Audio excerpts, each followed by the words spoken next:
Welcome to another episode of OG55 Live. We are calling this a pop-up stream because you know what? It's kind of last minute. We're just popping up and doing a stream. I got the Italiana with me today. I just got back from a little mini vacation over in Huntington Beach. Had a fantastic time. But we're here. We're back. We're answering your questions up next on OG55.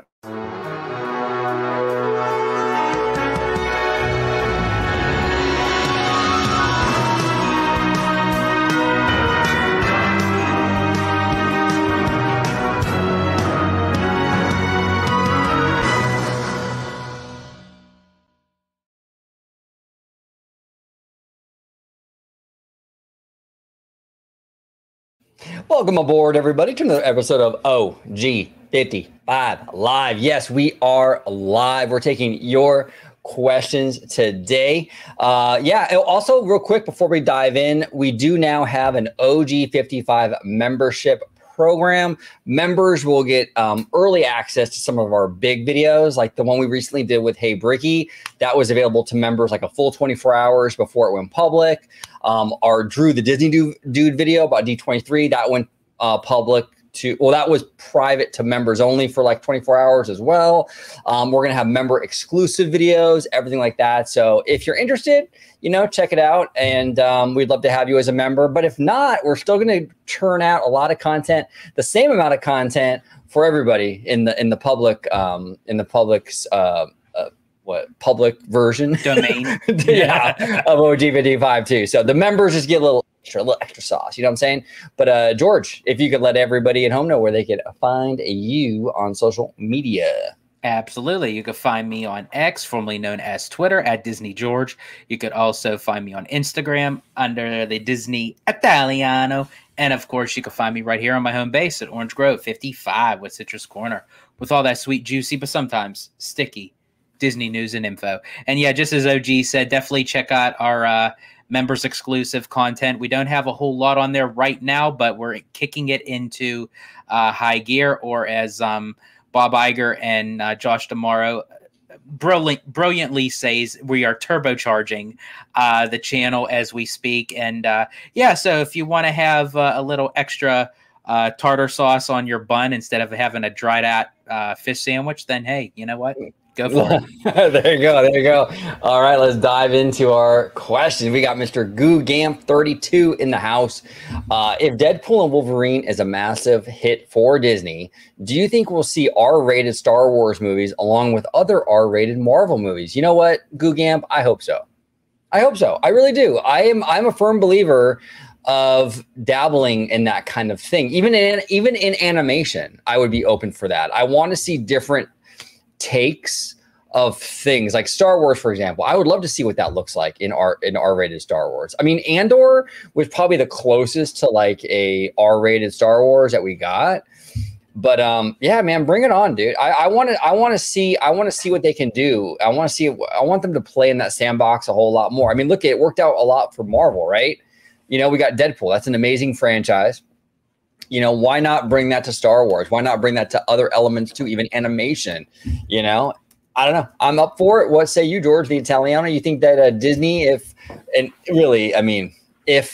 and Wolverine is a hit, I don't think it's even an if. It's pretty much gonna happen. I was just gonna say, I don't think there's an if for Deadpool and Wolverine for sure. That's definitely going to be not even just a hit, but I think this is going to be the revolution of restarting the Marvel films. And I do hope we do see a lot of edgier, possibly R-rated films. I don't know how far they would go for Star Wars, but I think they can kind of get away with a little more with the Marvel films, because I feel like Marvel has a little bit more of that like edge. Just a slight more than Star Wars. But hey, if they can get around it where it's not as provocative, but still keep that good quality Star Wars taste, I think I'd be satisfied with it for sure. If we're going to do R-rated Star Wars, The Acolyte should have been that thing.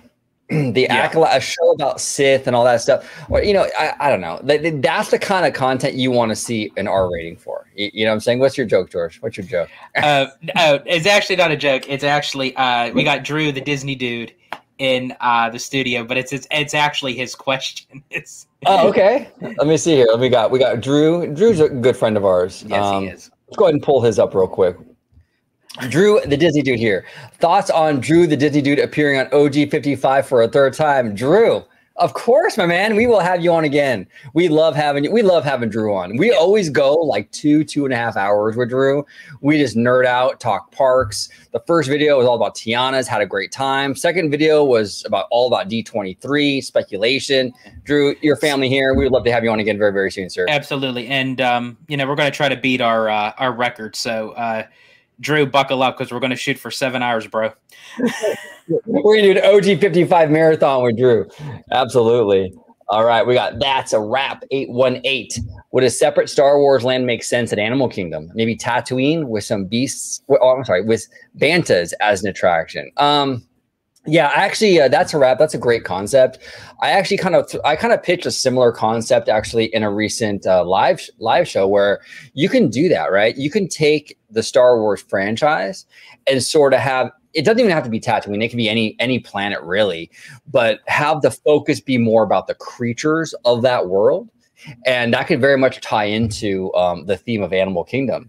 And you can even do like the conservation thing too. You can have like a little section of it where they're trying to save an extinct creature in the Star Wars universe or what have you. There's a lot you can do with that.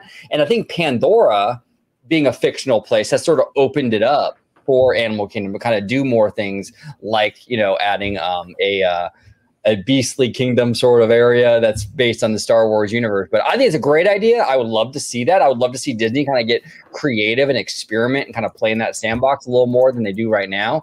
I think they kind of play it a little safe sometimes. But what say you, Mr. Italiano? A creature-based Star Wars land in Animal Kingdom. You think that could work?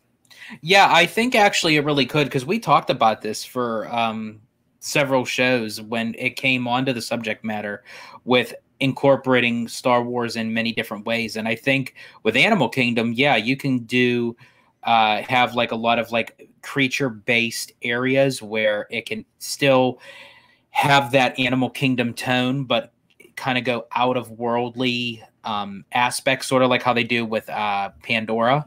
Right. But as you had mentioned, we could have the Banthas, we could have the Ewoks, any kind of like critter-based kind of notion. I think, especially like with the scope of like some of the set pieces that they used for Return of the Jedi during like the battle sequences, I think would look really, really pretty in Animal Kingdom. Yeah, no, absolutely. There's a lot of potential there. I like that. I like that idea. Taking that franchise and sort of seeing it through a different perspective, more through the creature perspective, I like that a lot. And plus also it would kind of fix the problem that Galaxy's Edge has right now, which is no kinetic energy or very little kinetic energy. If you had a Star Wars land in Animal Kingdom that was more based around the animals and the creatures, you couldn't help but have all kinds of kinetic energy because you need those animals in there to make the land work, And our good friend Starship 824 is in the house. Hey, OG, what's your email? Because I want to get off Twitter. Hey, man, I don't blame you. I've been wanting to get off Twitter for a long time. But I still want to be able to contact you if I want to come back on the show. Yeah, absolutely. So Starship 824, my email is orangegrove55@gmail.com. Hit me up anytime. And yeah, man, we were talking through the DMs about actually you coming back on the show very soon. So we'll get you on very, very soon, maybe the next week or so, and we'll talk shop with you. But, honestly, though, Starship, I mean, getting off Twitter is a really good idea. I've been considering it for a while now. I don't know. The only thing holding me back with deactivating is that I don't want someone else being able to use my name because it's connected to the channel. But Twitter has really become a cesspool, even worse than it was before, ever since Elon took over. Just my opinion. I think it's gotten worse in my opinion. I would love to get off Twitter. But unfortunately, I'm addicted to the train wreck. But what say you, George? Yeah, I stay on it, even though despite of like all the, the toxic environment that it has created and what have you. But I stay on to piss people off. because I thrive on it. You thrive on it, right? Yeah, you're toxic, George. Why are you so freaking toxic, man? I know, man. My gosh. All right, Jason Hill. Jason Hill's in the house. We love Jason Hill. Friend of the channel, Mr. Jason Hill says here, what do you know about the Disney hack where they stole 1.1 terabyte of Disney data from Slack? Any concerns? Now, from what I understand, I'm not a tech person at all. I'm not going to pretend to be. But Slack, from what I understand, is like login data, text, stuff like that, right? Now, honestly, Jason, if you can't tell from my tan, I was on vacation all weekend. So I haven't really been checking in on a lot of this stuff. Here's what I do know about the Disney hack. It's been reported they have been hacked, right? And it 1.1 terabytes. But here's the issue I'm having. When I Google it, none of the major Hollywood trades or news outlets are reporting this. I see it on Twitter and some like, kind of rinky-dink sites, but I don't really see any major reporting on it.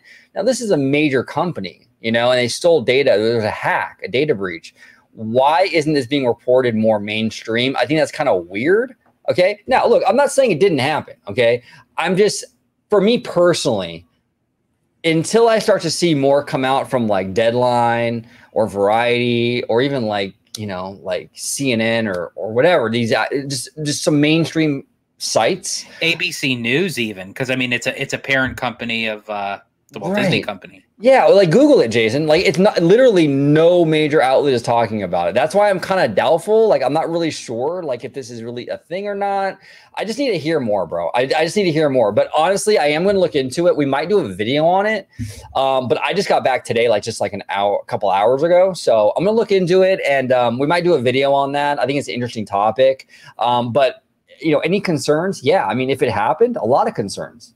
I mean, a lot of concerns. Any company that gets breached like this, that's a huge problem. AT&T just had this problem. I think Nintendo, from what our friend Seymour has told me, has had this issue in the past. I mean, just about every company has, but it's not good. It's not good. But yeah, I need to see more though. There's not a whole lot of reporting on it, which makes Duck, yeah, Seymour Duck, Seymour Duck, Mr. Duck. But yeah, I got to see more. I got to see more. I got to see more. I got to see more on this before I kind of have any strong opinions on it because I'm unsure right now. What say you, George? Yeah, I'm with you, OG. Like I'm very concerned if there is a notion that they did get hacked, and to what extent. I'm still trying to do some research on it myself to see how far it is. I haven't really heard any of the, as you had mentioned, like some of the major main news outlets that had reported anything. I do know that WDWNT touched upon it a little bit today, which was actually over 24 hours from when the supposed news broke out that they did get hacked or lack thereof. But yeah, I think honestly, until I see more circulation of information going around that Disney did get hacked, I'm not really feeding into it too much. Of course, Disney might be kind of keeping it under wraps so it doesn't get out too much to the media to show vulnerability from the company. I don't know Disney's approach on that, but I would think that it would at least break out somewhere. You would think it'd be picked up by some of these outlets because Disney wouldn't really have any control over that, right? Like if it's out there on Twitter, why hasn't Variety talked about it or Deadline? I mean, as far as of this morning, they haven't been. Like why? Why not? Like why not like ABC or NBC News or any of these outlets? Nobody is talking about it. And now look, I understand we had a major event yesterday in the world of politics, really as Americans with the Donald Trump stuff, right? I mean, that was absolutely crazy news day. But still, you would think there'd be some articles on this Disney hack if it happened, right? I mean, something. Oh yeah, absolutely. I mean, so I'm just very skeptical, Jason. I just need to see more information. I'm not saying it didn't happen though. I need to see more though. Suave CLT here says, will you ever visit Tokyo Disneyland? Why haven't you gone before? I'd love to hear a park report from your personal experience, just like when you went to Orlando. Suave, we are planning on that. We want to go in a couple of years. I haven't gone before because honestly, it's not easy. His poor body can't take it. I can't take it, man. Because you know why? I know when I go down there, I'm just going to stay there and never come back. I'm not going to come back to California. I'll stay in Japan. Absolutely. It's a one-way flight for OG. I'll tell you that right now. You know what I'm saying?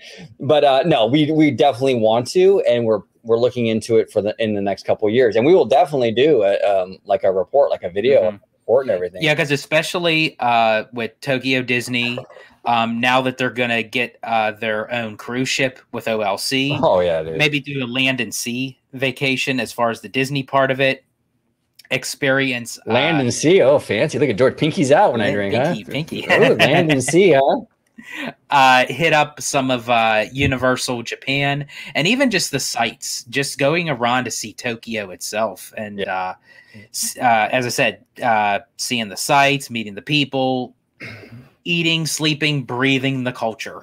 Yeah, no, exactly. I want to do it so bad. So like, and maybe in a couple of years, Suave, we're gonna hit that up for sure. It's definitely something on my bucket list. I definitely want to do. Same with George. So absolutely, look out for that. Probably in a couple of years. Mr. BJ Vincent is in the house. BJ, we want to thank you so much, sir. Thank you so much for joining us today. Hey, OG and George, what Disney quote unquote quietly canceled projects, movies, theme parks, resorts, etc., would you like Disney to return to creating? For example, the movie Gigantic and Avengers E-Ticket. Okay, so in terms of Avengers E-Ticket, all indications are that that is still happening. I know a lot of fans think it was canceled. I've heard from multiple sources now that is a go. Okay, so we probably will hear something about that next month at the D23 fan event. I haven't heard that from just one person. I've heard it from a couple sources that the e-ticket is happening. In what form, I have no idea, but it's happening. In terms of what I would want, I've never mentioned this before, but I think it would be really cool to revisit the Westcott idea. You know, well, I didn't see that one coming. Yeah, no, exactly. No, Westcott, I know, blowing some minds right now. You never would have thought. No, I love the Westcott idea. I think you could put that beautifully in the Toy Story parking lot. You know, in that 75 acres. It's a perfect kind of park, I think, for Disneyland Resort. You focus it mostly around obviously that World Showcase concept, and you have that drinking around the world thing. That's going to be massive with the locals, you know, the magic key holders, they're going to eat that up literally and figuratively. It's money in the bag. And now look, I understand, right? I understand that Disney is all about the IP now, but you can still sprinkle those IPs in, you know, when you have like Asia, you can do Mulan and Raya. When you have, you know, Europe or whatever, you can do like Tangled and things like that. So you can still sprinkle your IP in. It won't be a completely IP-less park, you know, but, I think that would work just really great in Anaheim, and that's really what I'm shooting for. But will it happen? I don't think it will, which is a shame because I think that concept is absolutely brilliant. But what say you, Italiana? What would you like to bring back, sir? So I actually have one of each, one for the studios and one for the parks. The studios actually, BJ, you had mentioned it, was Gigantic. I was actually looking forward to Gigantic. They kind of touched a little teaser to it in Zootopia, with like the bootleg movies of like the knockoff Disney brand movies, but that was titled under like animal names, like Pig Hero 6. Yeah, right. But Gigantic was one of those movies because they were already in, you know, full swing to doing it. But unfortunately, Gigantic got canceled, which essentially canceled out the rumored plans that a Spain pavilion was going to come into Epcot. And actually, this guy over here answered that question of mine when I wrote in before I joined OG55. That was actually the question I gave him on Twitter. And then as far as the parks go, I wasn't really too big of a fan of like what the attraction was going to go in, but I think just as an extended land itself, I would love for them to revisit Cherry Tree Lane for the UK pavilion. Yeah. The attraction was like a teacups thing, right? Yeah. Mary Poppins deserves a lot more than that. I can tell you that right now. That movie was really important to Walt, really important to the Walt Disney Company. The music attached to that with the Sherman Brothers. Come on.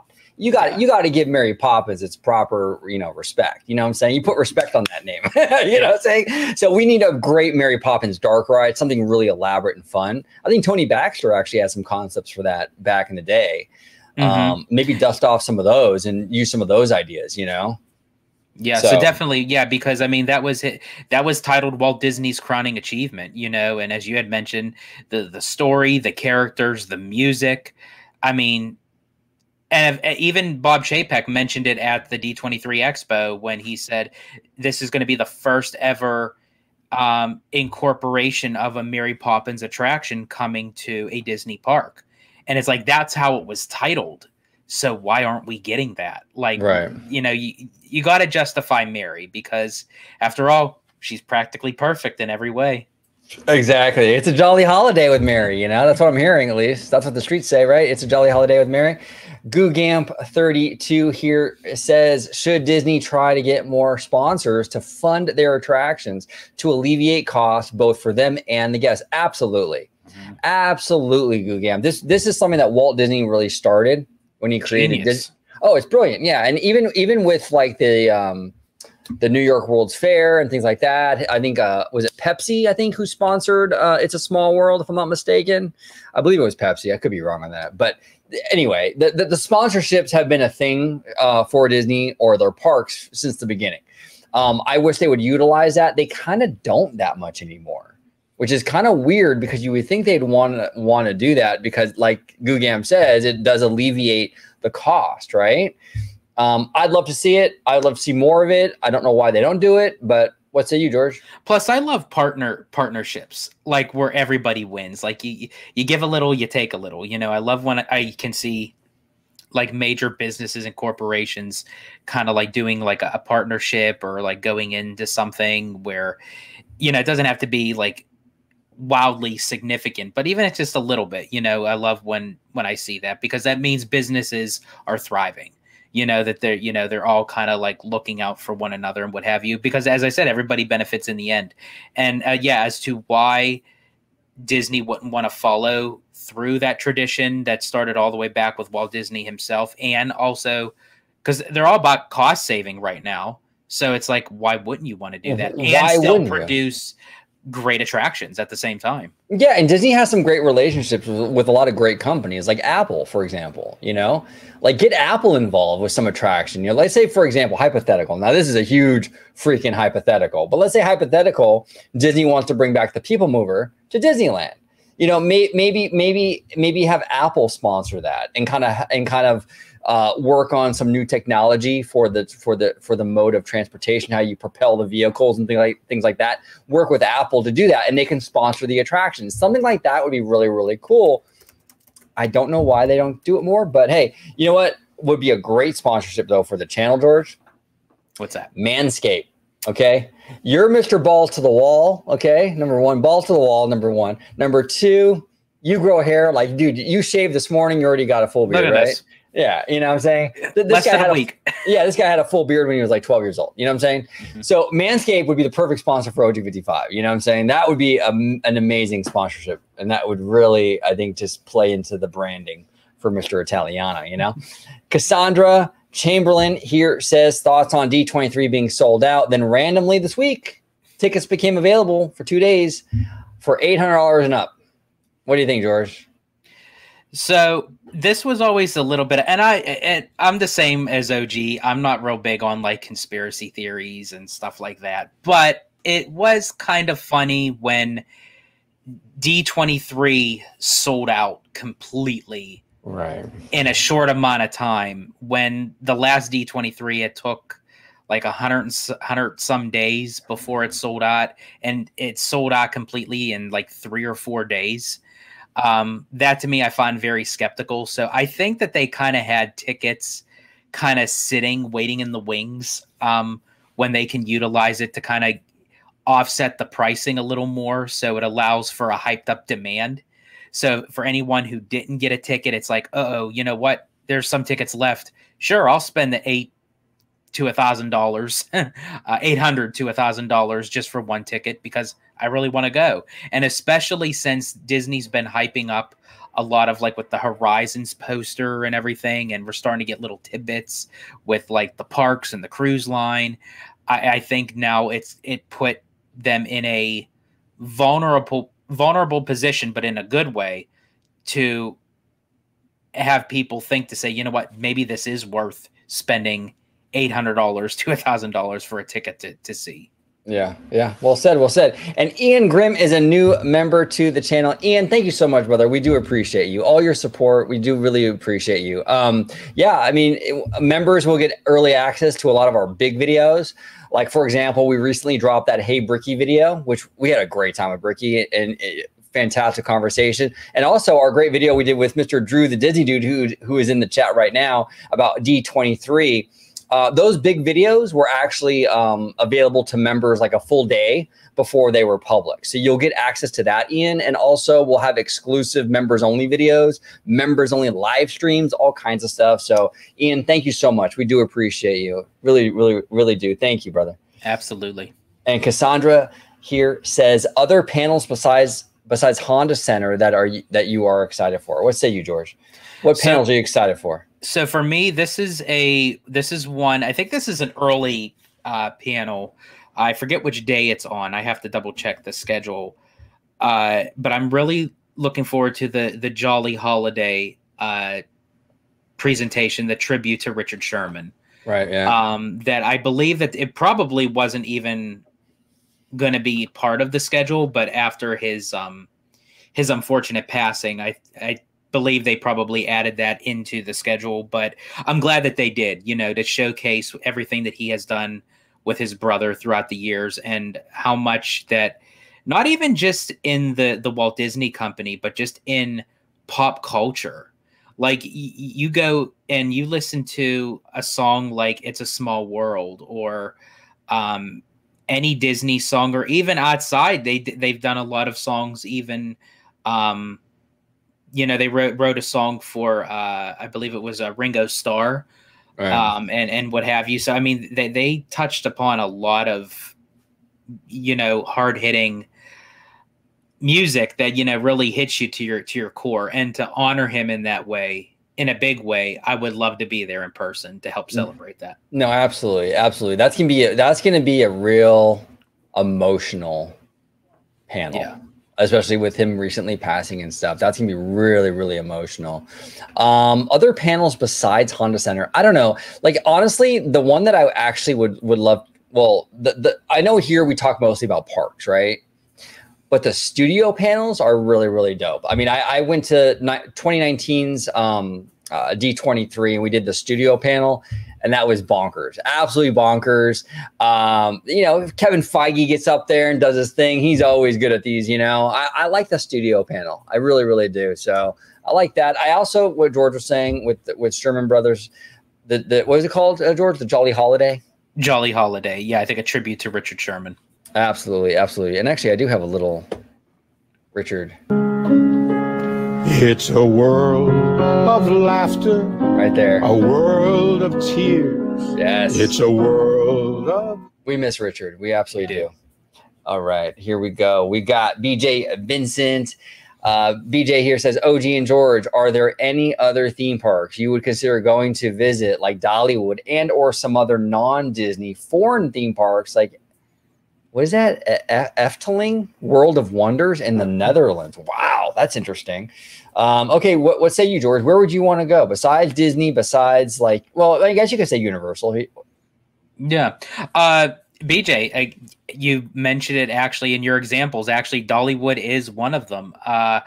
It's just something about that park, even though it is a amusement park type, it's not really, I mean, it's themed to Dolly Parton herself, but it's more so an amusement park, but it's like a classic original amusement park just for like good old fashioned fun. And I hear that the food, the peach cobbler, the apple pie, the fried chicken, I hear is to die for. And I believe I saw on, I don't know if it was Good Morning America, but Dolly opened up a new exhibit in the park where it showcases her life of how she started out as a young girl and eventually became the country icon that she is today. So it's like a walkthrough. It's almost like her rendition of like Walt Disney Presents or One Man's Dream. Yeah, Dollywood's interesting. I wouldn't mind Dollywood. It kind of reminds me of like well, at least from what I've seen. I haven't been there, but it reminds me a little bit of a Knott's Berry Farm, the vibe a little bit. And I don't like country music. I got to be completely honest with you. I am going to give it a try. I know our friend Girly Nerd wants me to check out a few songs. I'm going to have an open mind, but so far from what I've heard from country, it's not really my thing. I got to be completely honest with you, but I do hold a lot of respect for Dolly Parton, a lot of respect for her. So yeah, Dollywood's an interesting choice. Actually, though, you know what I would actually pick? What park?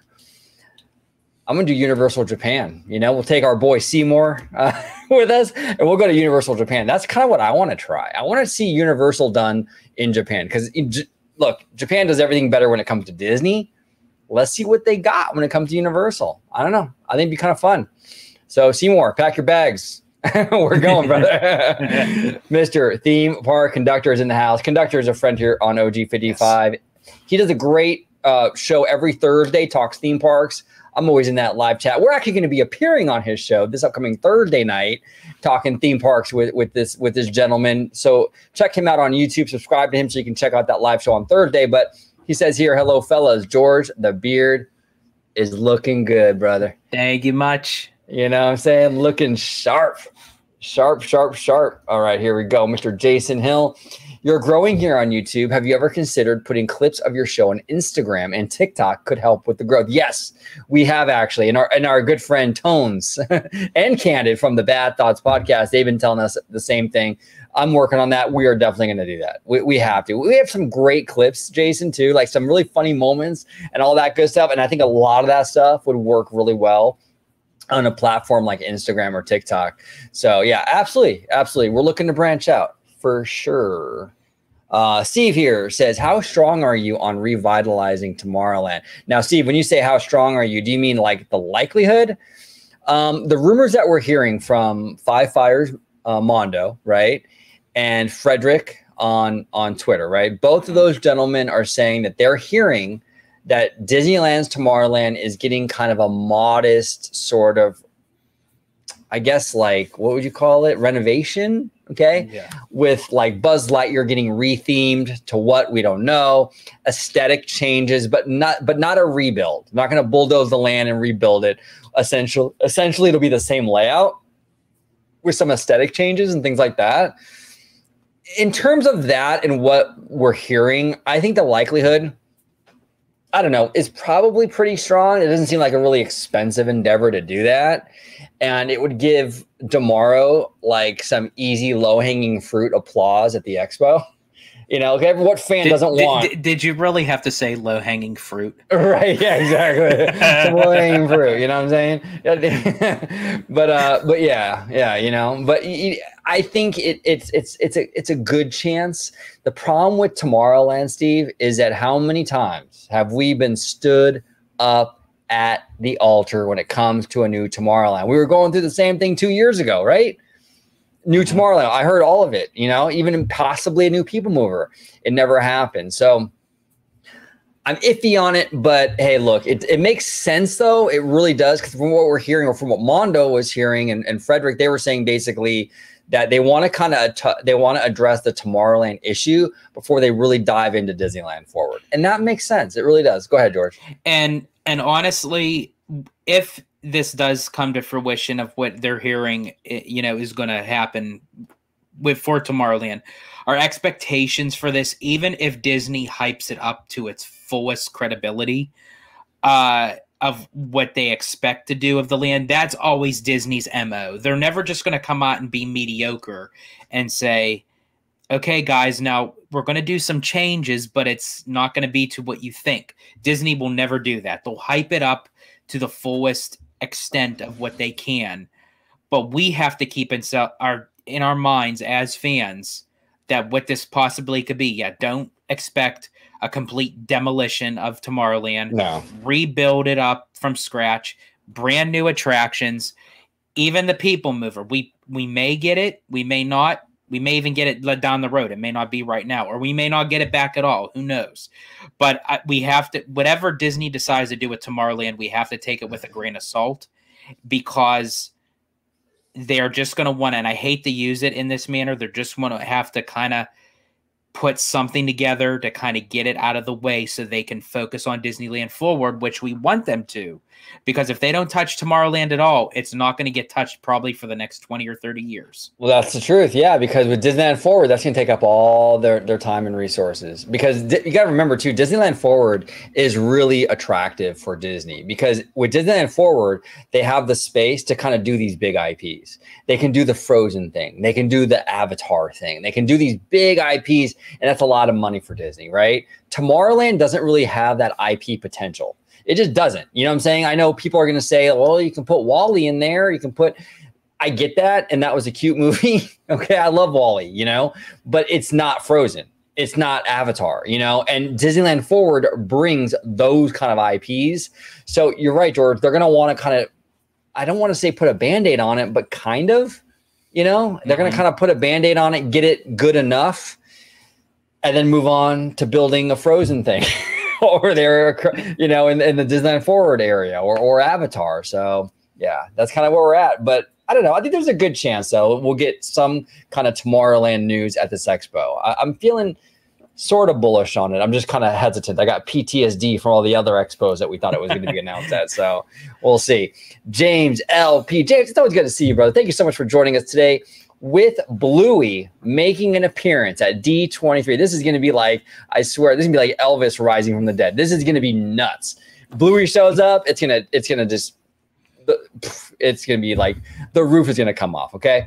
Do you think this is a sign of possible integration of this very popular program on Disney Plus in the Disney parks? 150%, James. I am telling you. This is a beta tester. Yes, they are gonna put Bluey in the parks. I'm telling you right now, they'll figure it out. I know it's not Disney's property. I think it's an Australian outlet. I think so, yeah. Yeah, so I'm sure they got to work out the logistics, whatever they got to do behind the scenes. But it benefits both parties. It's not like the studio that creates Bluey doesn't benefit from that. You put Bluey in the parks, you know, as a meet and greet. You sell some merch.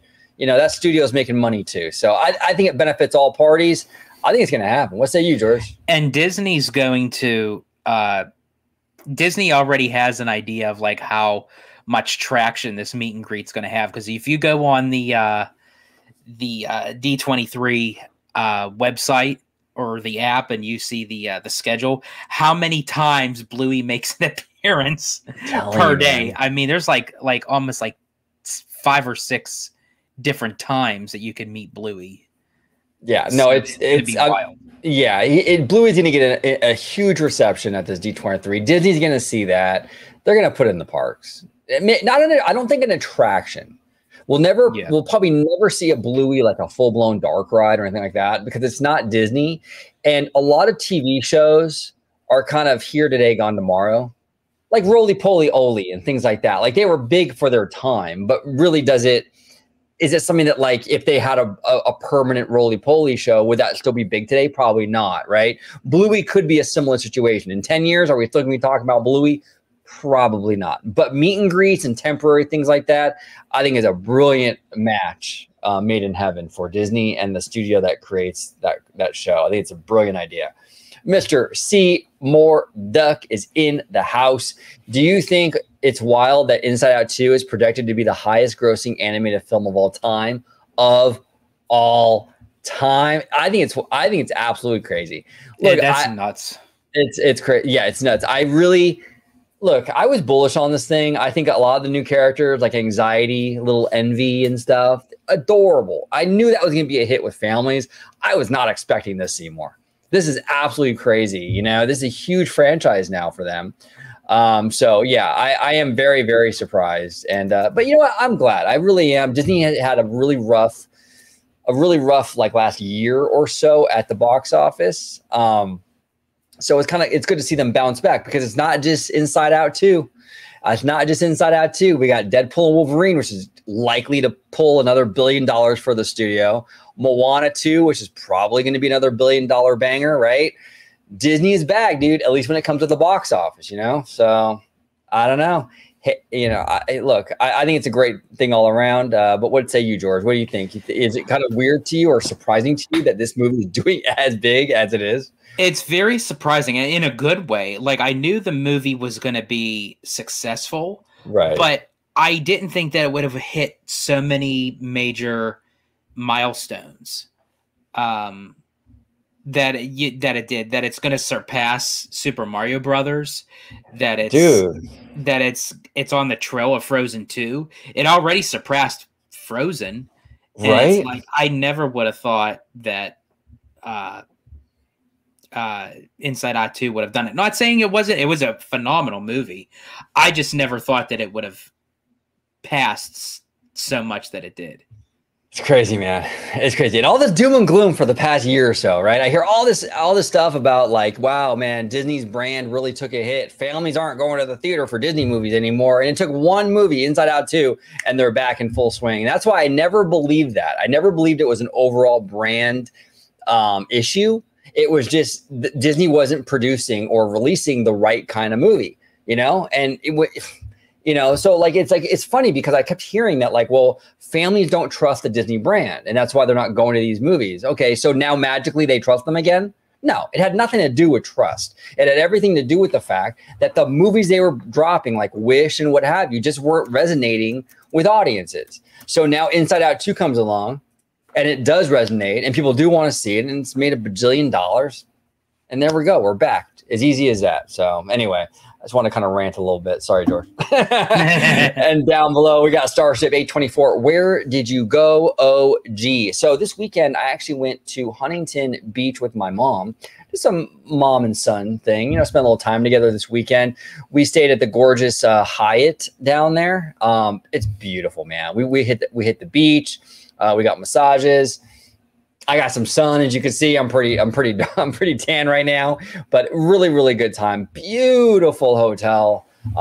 So we were only there for a couple of days. It's basically just the weekend. We got there yesterday morning and we came back like just now, actually. So, but yeah, it was a good time. Really good time. Mark in the house. Mark here says, country will grow on you the more you listen. I don't know, Mark. I don't know about this guy. I don't know. I'm not really a country guy, I mean, like I grew up my whole life, hip hop and rap were like my things. Like that's what I listened to. And obviously Disney music. But Disney music is its own thing, sort of, right? But like hip hop and rap, I mean, I grew up on Nas, Jay-Z, Tupac, Biggie, Jadakiss. I mean, man, the 90s R&B with like SWV and Keith Sweat, like that was my era. And then now I'm into like even like K-pop. But see, the thing is like even K-pop though has a lot of like rap in it. So, you know what I'm saying? I don't know. But hey, our friend Girly Nerd, friend of the channel, she's trying to get me into country, and she gave me a few recommendations. I got to listen to those and check it out, but I've just never been a fan, but we'll see. I'm open-minded. I'm going to give it a chance. But what about you, George? Are you a country guy? To a certain extent, yes, I am. It's funny because I'm not really. You saddle up, cowboy. well, I mean, it's not a country song, but one of my favorite songs is Pony. Right, but, yeah, Genuine. Genuine, yeah. That's another '90s banger. Yeah, I'm very eclectic when it comes to music. Like, there's just certain songs that I just resonate with, whether it's country, hip hop, R&B, soft rock. I listen. I even do dabble in a little bit with the rap because there are certain rap songs that I do like. Oh, by the way, the new Eminem, The Death of Slim Shady, that album, man, is crazy good. Holy shit, bro. But go ahead. I do apologize. But yeah, no, that's yeah. So I mean, I kind of dabble into a lot of different music. Yeah. Awesome. And James here says, smash that like button. Well, thank you so much, James. We appreciate you. Thank you. And Mark here continues. What do you think of a possible Elemental and or possible Inside Out being brought in Disneyland forward? It's very possible, Mark, especially Inside Out. Maybe not Elemental. That wasn't like a huge movie for Disney. It did okay. It did. It had legs, right? But Inside Out is a freaking... It's like a movement right now. I mean, it's crazy how good that movie's doing at the box office. If they didn't have Inside Out plans before, they certainly do now. So I don't know. Personally, though, if I were to choose, I don't think it really necessarily belongs in Anaheim. I think it fits much better in Florida with Epcot. I think it kind of gives you the IP that the executives are looking for, right? That's where all the money's at. but it also gives you the edutainment element for Epcot, right? It kind of works to both. Epcot is where it should go. That's just my opinion. But what say you, George? Definitely. I did enjoy Elemental. I really did. I thought it was a great movie. Inside Out, I would be surprised if I don't necessarily think that we're going to get an announcement this year. We very well could be. I'm banking on maybe the D23 2026. I think that's when, because they'll have a full fleshed out kind of concept of what they want to do with it. And I'm guessing it's probably going to go in Epcot, either in the Imagination Pavilion or more likely the Wonders of Life Pavilion. Okay. Interesting. We got our friend Kaylee here. We got Kaylee here with 2 E's. Kaylee, it is good to see you. It is really good to see you. She says here, whoa, OG, that's a banger shirt. Thank you. It's what is it? I guess it's a tropical palm tree polo shirt season, Kaylee. So here we go. Yep. Absolutely. And we got Lucas Kim in the house. Hello, OG and Georgie. Thank you for joining us, Lucas. Always good to see you, brother. And Lucas here is saying, are we going to go live at the D23 Expo in a few weeks? Yeah, we will be at the D23 Expo. Thanks to this guy, actually, Lucas. Yes. We appreciate you, Lucas. I cannot thank you enough for that. We really do appreciate that. So we're going to be hanging with Lucas at the Expo. Yeah, I mean, that would be kind of fun. I mean, it would probably just be on the phone. Like, we can go live for like a little bit and kind of talk shop. Test it out. Yeah. See how it goes. We'll definitely be recording a lot of on ground content specifically for definitely for the members here. Yeah. But yeah, that'd be fun. Do like a live down there. It'd be a lot of fun. Absolutely. And Kyle the Mighty. Oh, I like that name, Kyle the Mighty. Old school country is good. I don't listen to a ton of it, but it's cool. It's modern country that's just bad. Sanitized nonsense. Woo! Shots fired at modern country. What say you, George? I can't really make a statement one way or the other because I don't listen to either one. So, what do you think? Yeah, I think classic traditional country is probably where I lean to. I mean, I do love a lot of newer country. Like I do enjoy like Keith Urban. I actually, there is one country singer. It's gonna bite me on the ass, but Shania. Oh, it's he. Never mind.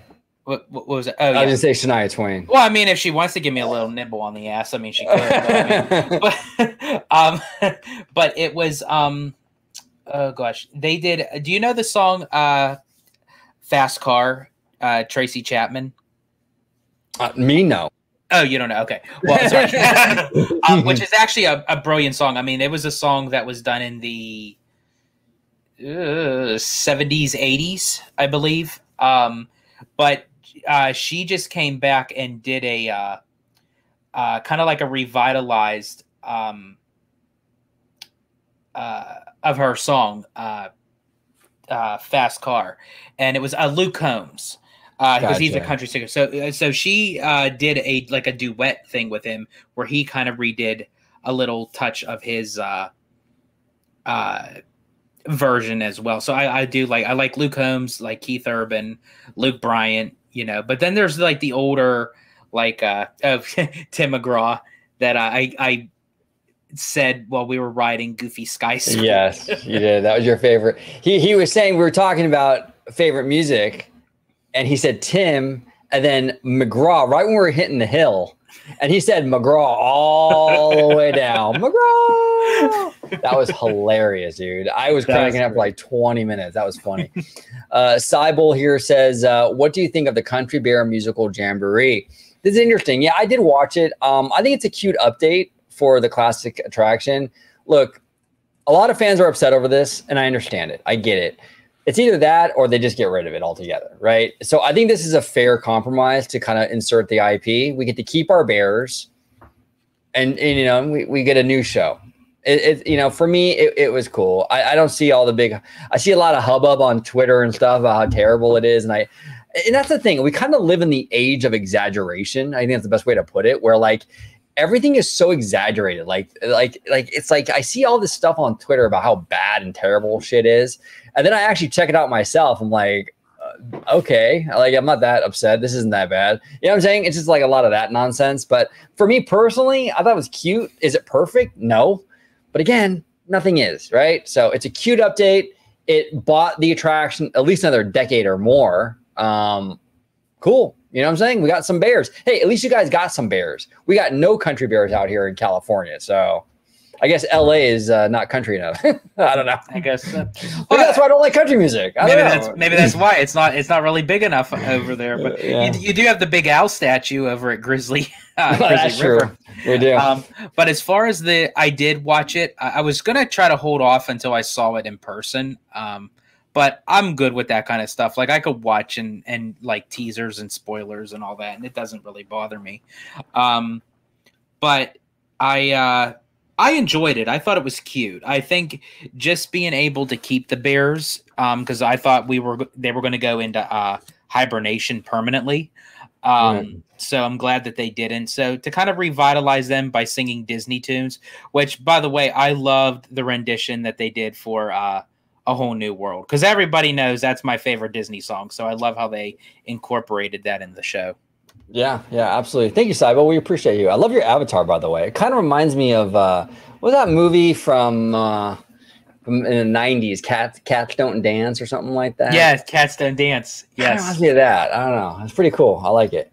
All right, here we go. Mr. Seymour Duck. It is rumored that Pixar will announce a new film, an original film at D23 next month, which will set to release in theaters March of 2026. That's awesome.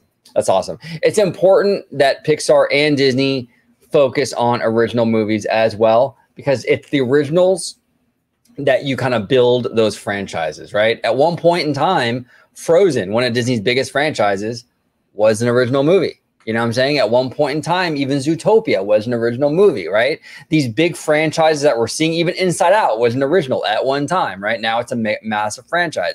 You need to have these originals if you want to have any kind of sequels, any kind of franchise. Now, I know fans don't like sequels when it comes to Disney. For some reason, Universal can do 15 Minions and Despicable Me movies. No one complains. But for some reason, Disney doesn't. It's a whole big thing. That's a whole other can of worms I'm not going to get into. But I understand fans don't like sequels when it comes to Disney movies. This is the age we live in. It is what it is. So it feeds the whole beast, the whole synergy flywheel, as Chapek called it. But you got to have these originals to kind of do those sequels, and Disney knows it, and that's great. I'm glad Pixar, we're dropping it. We're getting a new original film in 2026. We'll see what happens. We're also getting Elio, which is original, and that's coming out, I think, like this year or next year? Next year. So hey, look, we still have quite a few originals. But what say you, George? What about this news? And before I answer to this, Seymour actually has a part 2. Oh, okay. Hold on. I will go back to Mr. Seymour Duck. Give me 1 second. He's got a part 2. Give me see here. There he is. There we go. So to answer the first part, yeah, I'm very excited. Hopefully, like with Inside Out 2, it gave Pixar that motivation to kind of get back into what they're best known for, and that's great storytelling. Not saying that they had bad storytelling, but it just seemed like they kind of got a little bit into a funk there. Which, I mean, the events of 2020 could have had major impact on stuff like that as well. So, but to have some new originals, as you had mentioned, OG with Elio, and then whatever this new 2026 film is going to be, who knows? It may be the next big Pixar film that can kind of maybe even overshadow Inside Out 2. We don't know. You never know. You never know, yeah. But to what you were mentioning about saying like 15 Despicable Me's and Minions and everything, and you said that's a whole nother can of worms you're not going to go to there. Well, here's the thing. I'm going to go there because, as I said before, I enjoy pissing people off. So here's my thing on that. What's good for the goose is good for the gander. If you're going to knock Disney is for that having a migration joke, George? Oh yeah, I have some big beef, or I should say some roast duck for that film.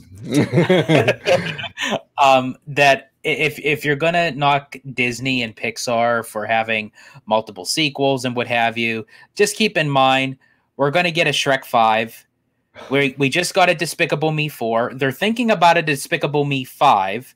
We're going to get a Minions 3 in 2027. Thank you. So I'm sorry. It's like, talk about overblown, you know? Right. You want to talk overkill? Like, creativity is dead at the Mouse House, right? Meanwhile, Shrek 5, another Minions, another Despicable Me. It's like, come on. You know what I'm saying? I get it, but come on. You know what I'm saying? Mr. Seymour Duck here continues with, do you think it's wise to be 1 month apart from the second Mario movie? Oh, the Pixar one? Oh. No, that's not wise. No. See now I will now guess what, folks? We're not biased here at OG55. We're going to say it like it is. So with the film Wicked moving away from Moana 2, that was smart. Right. Because I'm sorry, if you put Wicked up against Moana, Moana's going to come out on top. Yeah. Now, not saying that this new 2026 Pixar film is not going to be any good. I'm for sure it's going to be, as our friend Kaylee calls it, a banger. I'm for sure. And as I said, it could be the next Frozen. However, if you're going to put your chips into that pile and bet it on a sequel from Super Mario Brothers, now you're playing with fire. Yeah, Mario is a massive franchise. It's not even just the movies, though. That's the thing. Like, the movie made over $1 billion, right? Right. But Mario in general has been a franchise since I was a kid. You know, when I was a kid, I bought the Mario movie, the Mario games on the Nintendo Entertainment System, the NES, the Super Nintendo. This has been a franchise for 40 years, 40 plus years. And then this is the thing too, Seymour. It's an original Pixar movie going up against the second Mario movie. If it was a sequel, that would be one. I mean, if it was like a sequel to something big, that's one thing. But oh man, this is a risky move. It really is. It might work out for them, but it's risky. I'd be lying if I said it wasn't. Mark here says, thanks, OG and George. Much appreciated for the answer and perspective. Keep up the good work. Definitely got a new fan and sub with the love of Bricky. Oh, thank you, Mark. Thank you so much for joining us. We appreciate you. Yeah. You're welcome here on OG55. And we had a great time talking to Bricky. Bricky, we've been fans of Bricky for a long time. We react to Bricky's content all the time because he does a lot of great breakdowns with like Disneyland Forward. And when the new Bricky video drops, George and I are right there and react to it and stuff. So it was really cool to have him actually on the show and just kind of talk shop with him. He's a really funny dude as well. So yeah, really fun. Very sarcastic. Yeah, very sarcastic. Really great guy. And actually, I got to say thank you to Bricky. He actually content creator to content creator was kind of helping me out behind the scenes too, which I really did appreciate. So he's a stand-up dude. We love Bricky. He was basically doing it under the table to say, you know, your shit fucking sucks. There you go. Right? There we go. Kaylee with 2 E's here says, what Disney animated film universe would you want to live in? I would want to live in the 100 Acre Wood. You know what, Kaylee? That's a good choice. But you know what I would choose? I think, Alice in Wonderland. But not Wonderland. Like, you know, in the beginning of the movie when she's with, I think, her sister. Oh, yeah, her sister. So, like, the scene, like, when you're on the storybook canals and you see, like, the hills or the flowers. Hills. Yes. That's how I picture, like, when I die. That's what heaven's going to be. It's gonna be this Mary Blair, like green rolling hills and the flowers everywhere. No, Alice in the beginning of that movie, before she went to Wonderland, that's the world I want to live in. That's quite interesting because a lot people really wouldn't think of it. And you could tell I thought about this. Like, it wasn't like you did. Yeah, absolutely. Yeah, because I wouldn't even thought of that. Yeah, because anytime that somebody says Alice in Wonderland, you know, you would think Wonderland. You know, you wouldn't actually think to say before she actually entered Wonderland. That actually gave me an idea that's what they could have actually. I mean, you can't really do it of how the placement is, but it would have been cool if that's how the Alice in Wonderland dark ride was. Like, when you start outside, you start off in Alice's world, and then you travel like down the rabbit hole and then go into. Yeah, from what I understand, and this could be rumor, I don't know, but from what I understand, Walt wasn't like totally happy with Alice in Wonderland. He was not. No, he was not. Yeah. He actually, not even just with the final product, he just wasn't a fan of the book in general. But he wanted to take a nab at to see if he could have done something better with it. And it was okay for him, but even to that, it still didn't come out to what he wanted it to be. Yeah. Yeah. What say you, George? What other places would you like to live in the Disney universe? In the Disney universe, well, what Kaylee was saying, into 100 Acre Wood, I guess OG with like how you love the rap and everything, it'd be into 100 Acre Hood. There you go. But let's see, for me,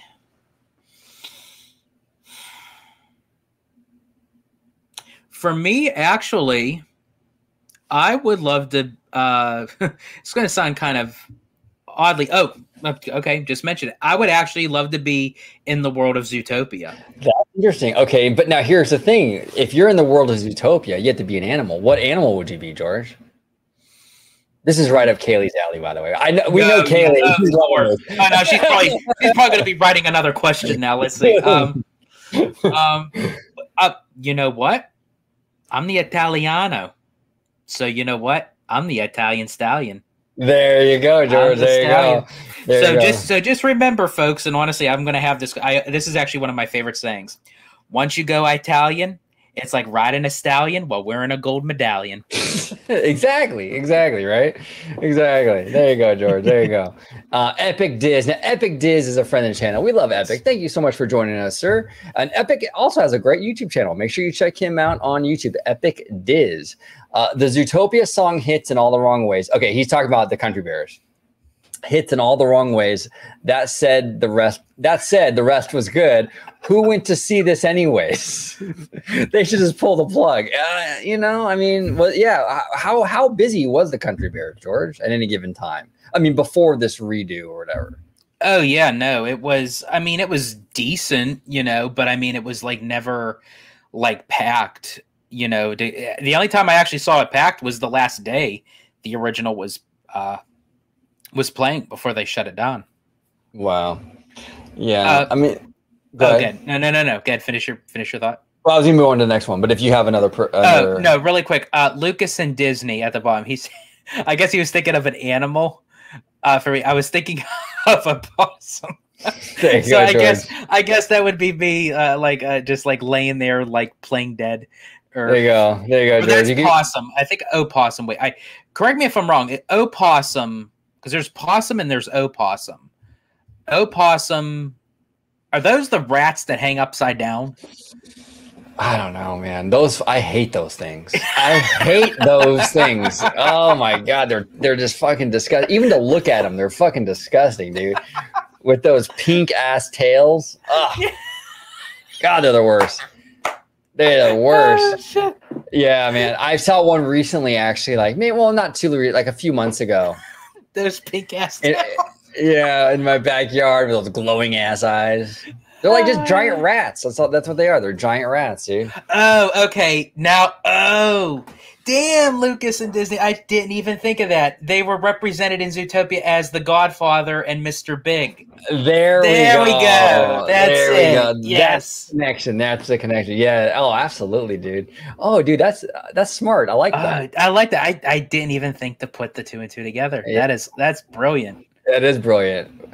Cassandra here says, always felt like D23 had the potential to be as big as Comic-Con. What do you think they need to do to be at that level? They need to start really dropping big announcements, Cassandra. There's a lot of Disney conventions, including Star Wars Celebration.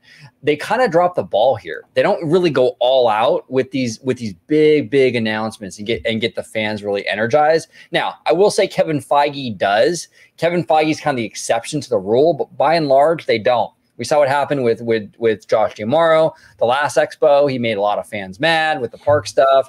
They just have to announce stuff and get fans excited and fans talking. That's why people pay attention to these expos. Okay. Look, the other stuff is nice and it's fun, like the legend ceremony and things like that. It's cool. But really the bulk of the fans and the headlines are the new things they're announcing. The new footage, the new stills, the new rides, that's the kind of stuff. If you can hit a home run with that stuff, it can beat Comic-Con because Disney has all the IPs that matter. Let's be honest, okay? They own all the IPs that basically matter. Like Comic-Con couldn't compete with it. if Disney just did their job and really announced stuff that's big. And I think they can, because in 2015, that was a banger expo. A banger expo. Mm-hmm. They can get back to that again, and we'll see. I think this year I'm I'm cautiously optimistic with this year. There's a lot at stake right now for Disney, you know? And so I think they're going to come through, but let's see. But what say you, George? Well, what you feeling? How can they get bigger than Comic-Con? Which, honestly, Comic-Con has kind of fallen from grace a little bit, though, lately. So it's not like they're still, I don't know. But go ahead, sorry. Well, I will say, I definitely agree with you. The D23 2015, I think, was one of their best expos they've ever done.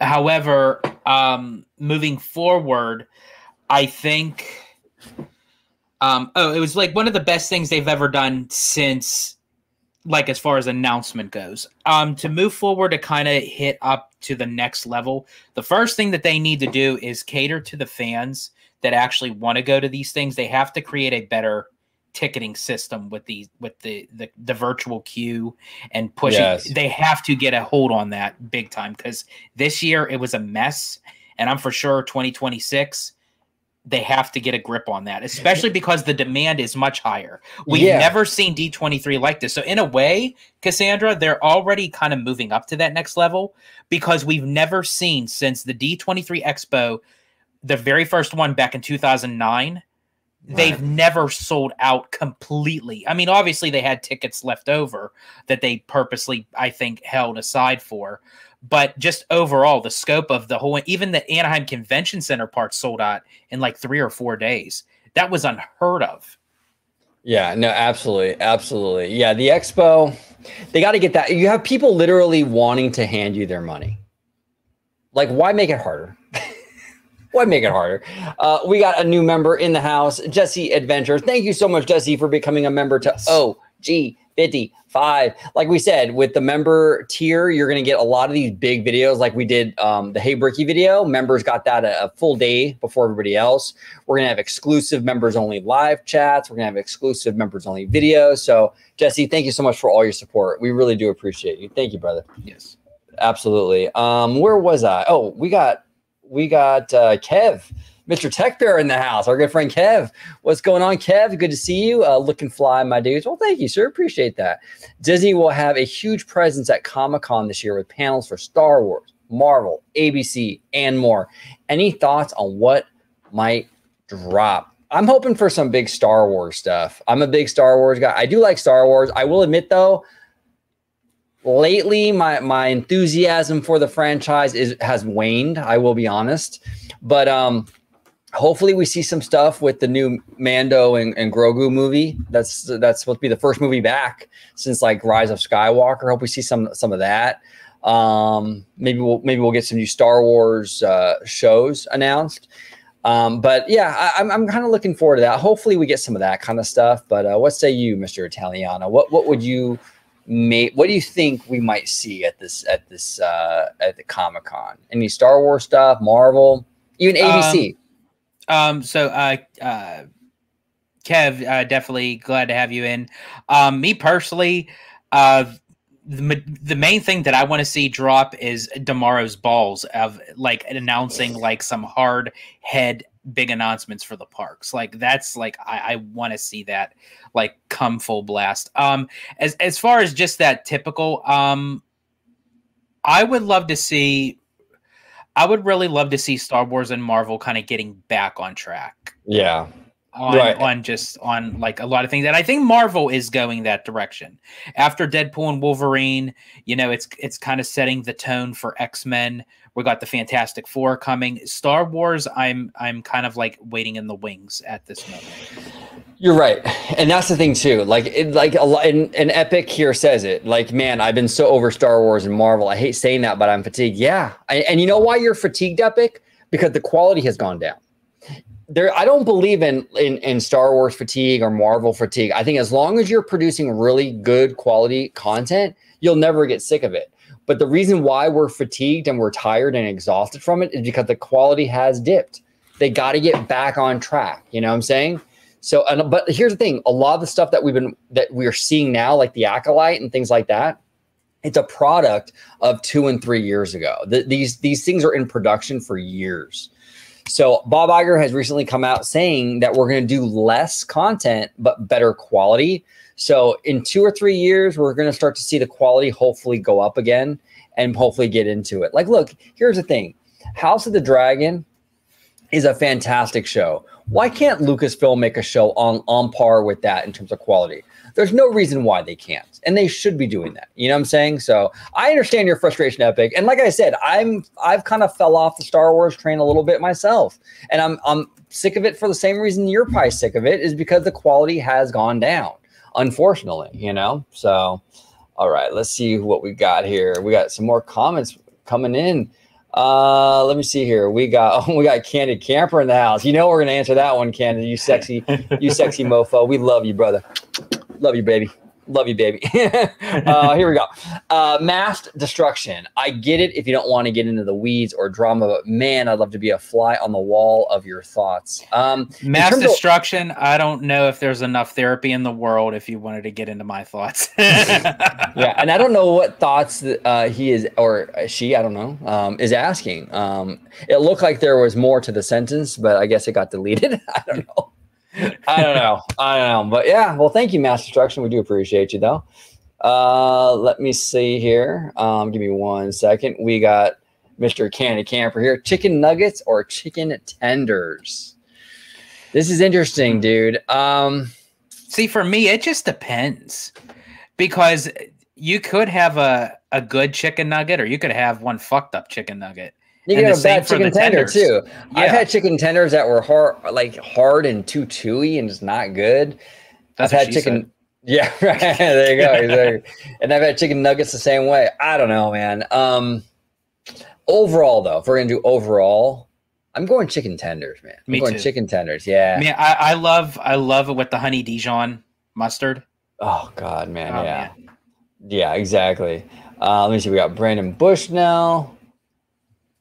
Brandon here says, which Disneyland parade would you like to see come back as a limited run? I would love to see them bring back the Lion King, Hercules, or Aladdin parades from the 90s to honor the anniversary of those films. Yes. That's a great idea. What say you, George? Would you? I know you're a 90s guy. I'm a 90s guy. I loved the parades at the studios when they would promote, said movie that the parade was based off of. As Brandon, as you had mentioned, The Lion King, Hercules, Aladdin, they did Mulan, they did Toy Story.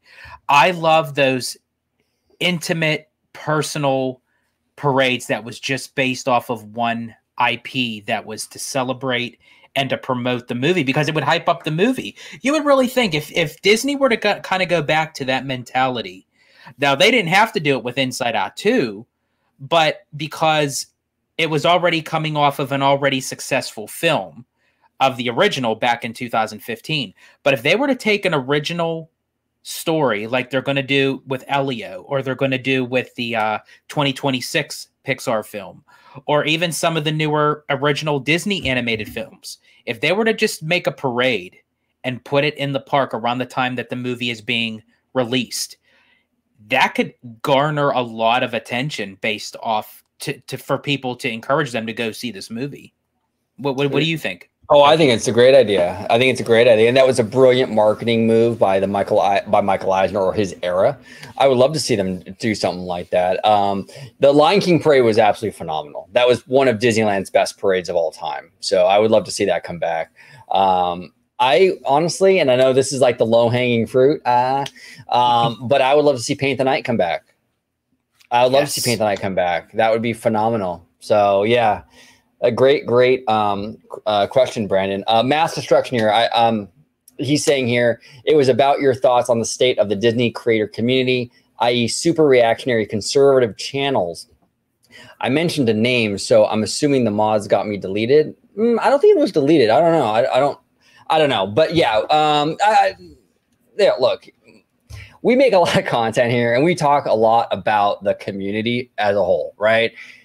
George and I I know our friend Seymour does as well, get really annoyed with a lot of the reactionary stuff. And it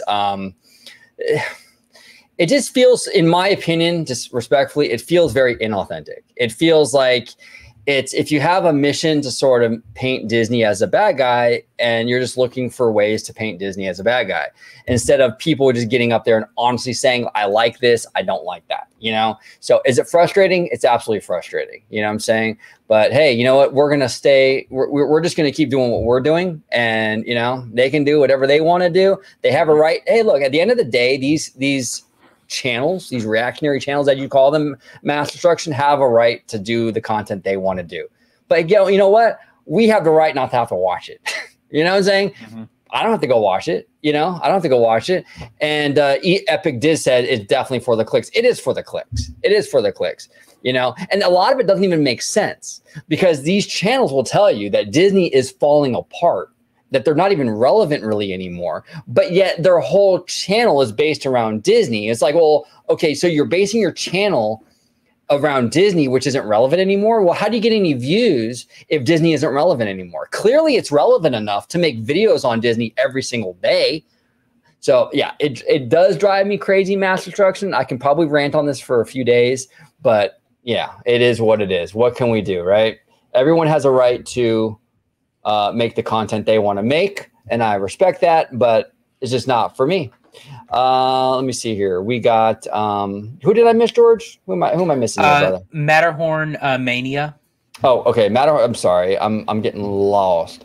Matterhorn Mania. Give me 1 second. Was that way up here? I don't even see it. It was a little. Let me see. Let me go back up here. It was a little bit up. We lost. Oh, here it is. I found it. Okay. Which, by the way, guys, great questions and great conversations. Yes. This is why this is phenomenal. I love it. I absolutely love it. Okay. Okay, here we go. Matterhorn Mania says, why don't they make a major motion Mickey Mouse movie similar to the Goofy movie? Would have been good for the Disney 100 or even Disney Plus. What say you, George? Mickey Mouse movie. I think, honestly, that would be phenomenal. I really wish that they would. Because for quite some time, they didn't even have a Mickey Mouse attraction, and that's why they kind of, you know, came up with the notion for Mickey and Minnie's Runaway Railway to kind of give him his own ride. And I think, honestly, he could definitely pull off his own movie, because you're taking an iconic character that's existed for many, many decades, but you're going to create an original story around him. I think, you know, if done right, if done correctly, but I want to see the traditional Mickey. I don't want to see a feature film of like the newer kind of Paul, I'm drawing a blank on his last name, the creator of the new Mickey Mouse shorts. I don't remember either. What is his name? Well, you know what we're talking about. Yeah, but the new Mickey Mouse cartoons, right? Right. The Runaway Railway style animation. Yeah. So nothing can stop us now. There, that one. I do love those shorts, but I don't want to see a feature length in that style. I want to see like traditional Mickey Mouse. And because here's the thing, I absolutely, and this guy knows it, and I think everybody who knows me, I absolutely love a Goofy movie. I absolutely do. It's one of my top 5 Disney films of all time. It's just something about that movie, and I must be biased to the 90s, but it is so freaking 90s animation. It's not even funny, but I love it. It's unfortunately, I won't be able to see the panel at the Goofy of a Goofy movie at D23 because it's going to be tied into one of the panels at the Honda Center. But that's okay. I'm cool with it because you have to expect that when you go to D23, you're not going to be able to see everything that you possibly can. Hopefully that, you know, they'll allow people to record maybe some footage of that. I would love to see that, but yeah, we'll have to wait and see. But yeah, I would love to see a feature length movie of Mickey Mouse. Yeah, be great. Maybe. Hold on 1 sec. You got me choking, maybe. Maybe here says, damn, OG, looking like you just got off the yacht. How was summer vacay with Iger? Yeah, it was great. Mimosas on the yacht, you know, all that special access, you know what I'm saying? It was fantastic. But Maybe is in the house. And you know, when Maybe is in the house, we play the Maybe drop. Here we go. Cause I'm that girl that drives you crazy, but you're killing me alone. Got you thinking maybe alone. Got you thinking maybe alone. Got you thinking maybe. There she is. She's in the house. And we got, let me see here. Let me go back to this real quick. I got a lot of questions. Dang. A lot of questions. Okay, here we go. Candy Camper, I got kisses and call sexy. This is the best podcast ever. Don't forget to like and subscribe to OG Crew. We love Candid Camper. He is amazing. Check him out for sure. Mr. Seymour Duck here says, funny enough, FX and Hulu shows are amazing. Quality is there. Shogun, The Bear, Only Murders in the Building, and so much more. That is a great point, and that's Disney. That's interesting. You're right, Seymour. And that, if I'm not mistaken, Seymour, and correct me if I'm wrong, isn't that Dana Walden's purview? And she's in the running for, potentially CEO. So very, very interesting, Mr. Duck. And Kaylee is asking, can you drop the member link in the chat? She can't find it. That's weird, Kaylee. Usually it's on maybe it's different with mobile. I'll have to look. I'm gonna have to DM you because usually when you go to if you go to an OG55 video, like where you see subscribe, it should be right next to that, and it says join. If you click join, you can become a member. Let me know if you have any problems in the DMs, and I can kind of work it through work with you through it. But yeah, if you go on a video, this one, the live one, right next to subscribe, there should be a join button.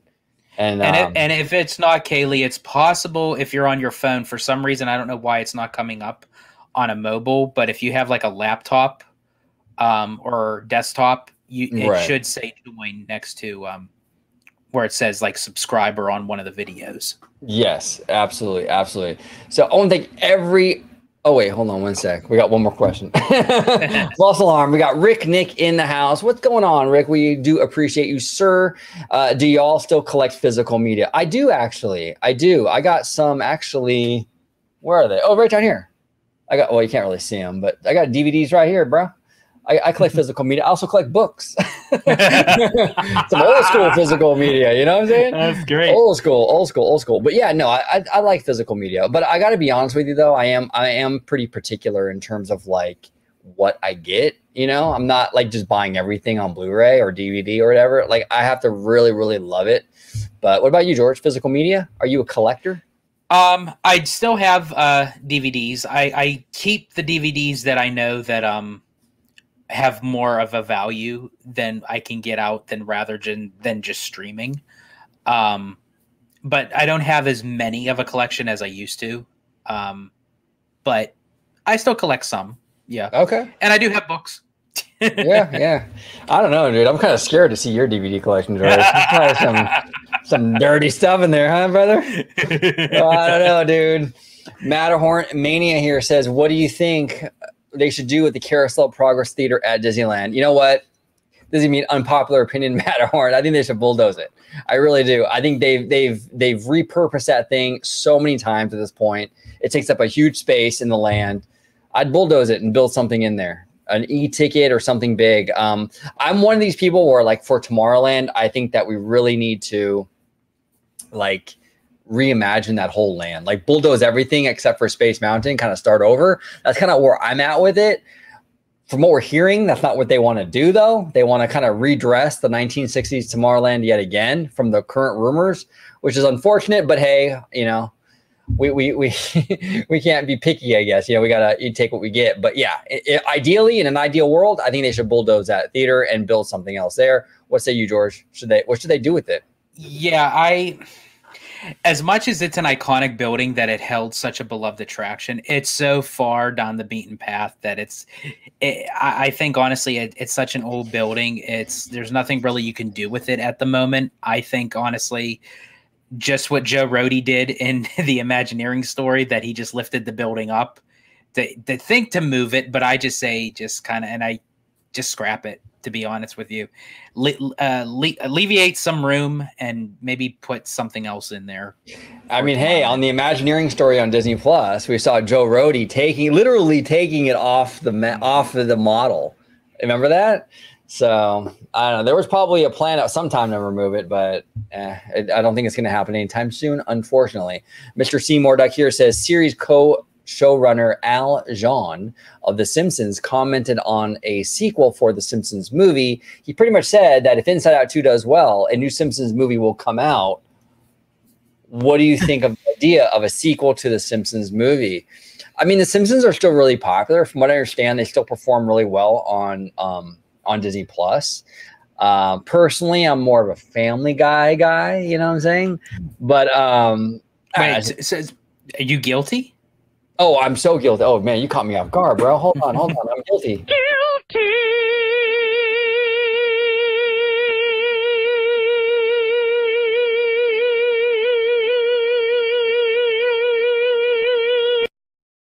There we go. Guilty. What about you, George? What about you? Simpsons movie. Would you like to see it? I think it would potentially do pretty good. Oh, absolutely. I'm a huge fan of The Simpsons. I absolutely loved The Simpsons movie. I went to see it opening day, July 27th, 2027. I was in that theater. But who's counting, right, George? Who's counting? You know, who's really keeping notes on that. Yeah, I would love to see a sequel. I do know I was at the Simpsons panel for one of the D23s. I think it was back in 2019 when someone actually asked the question, will we be able to possibly see a Simpsons sequel? You know, and they were heavily thinking about it back then. And they even kind of like put a little bit of like a hint, a teaser in the Simpsons movie itself. At the very end of the credits, the Simpsons show themselves on the screen, and they say Maggie's about to say her first words, and she pulls out her pacifier and says sequel. No. So Maggie's first word was sequel back in 2007. So I'm for sure in time, you know, we'll definitely get a sequel, and maybe even just more content. Yeah. Just of The Simpsons, sort of kind of like how South Park did with Paramount. Yeah. So we'll see how that goes. Yeah. I think I still think it's a viable franchise. I think a Simpsons movie could potentially do very well. So we'll see. Jesse Adventure here says, "Are you a King of the Hill fan? Are you looking forward to the new series?" I'm actually not a King of the Hill fan. Well, okay, I take that back. To be honest with you, I haven't really seen a whole lot of it. I've seen like here and there stuff. Maybe I should give it a chance. I don't know. I'm not a fan. I haven't really. You know what? I'm actually kind of like the same. Like I know of King of the Hill. I've watched several episodes. There are several episodes that I absolutely love, but I've never been like a consistent watcher, like of watching like every episode. But the episodes that I have watched, I quite enjoyed. So yeah, maybe I should get back into that as well. Yeah, absolutely. And she said guilty, George. What should I do about that? Guilty.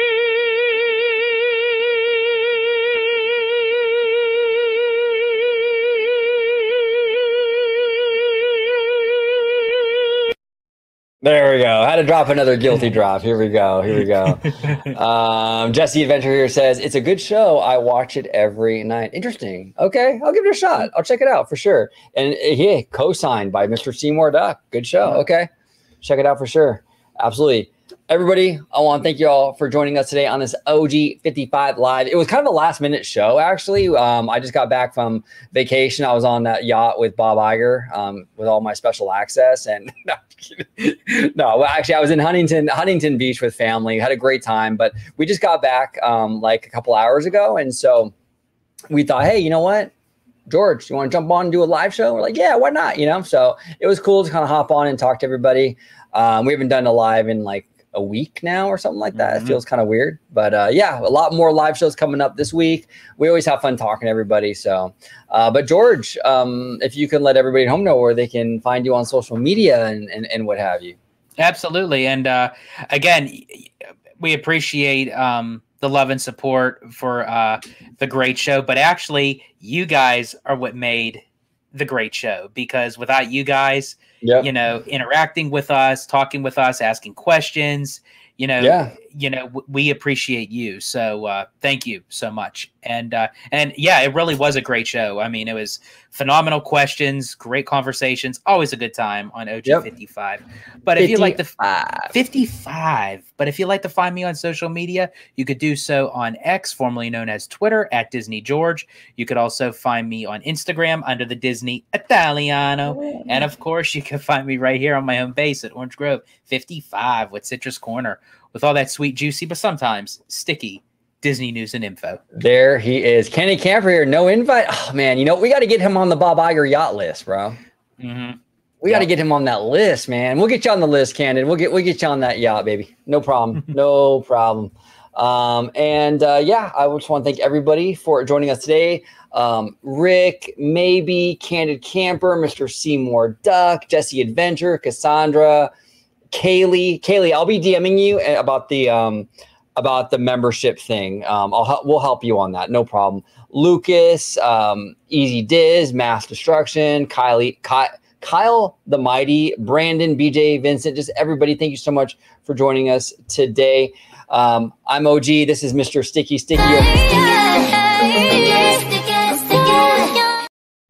There he is. I know Maybe appreciates that drop. Yeah. That's our new sticky drop, Actually, we're going to do go ahead. No. Finish your thought, and then I'll say what I was going to say. I was going to say, we're actually going to be reacting to some music videos. It should drop tomorrow. Some good ones. This is some good ones. Yeah. So we'll go ahead, George. No, before you do close the show out with your usual exit, if you could beforehand follow it up with another little bit of sticky. Oh, you want a little sticky? There we go. Thank you all so much for watching this very sticky episode of OG 55. And until the next time. 세상은 누구에게나 공평하게 추악해.